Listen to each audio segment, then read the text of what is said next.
After Jasmin Roberts, when the white girl is called up to present next in my political science tutorial, she is still excited. I can tell whatever her paper topic is does not affect her directly. I can tell. She made it through this assignment unbothered, alive. White girl talks about race and economic inequality in the third world. Words, words, words, capitalism. Words, words, words, unfair. Calls India a third world country. Calls Africa a third world country. Inequality, a word she has just been introduced to at the party.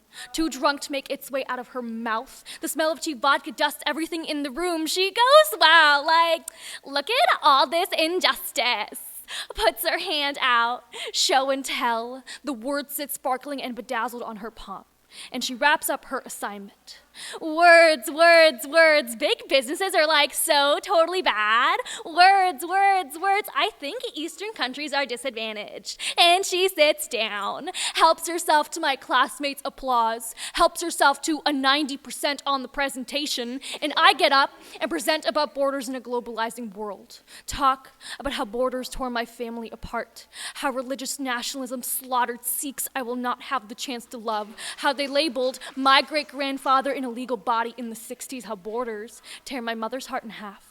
Her family unable to get into this country, how they send her postcards from Punjab, and the white teaching assistant says this does not count as a primary source, so I provide plenty of peer-reviewed articles written by white authors in its place. I connect the freckles of privilege on the white girl's face. I sit down, accept my 60% on the presentation, say thank you through my teeth to the white teaching assistant, smile, and nod as she says I miss key themes and concepts. And class is over.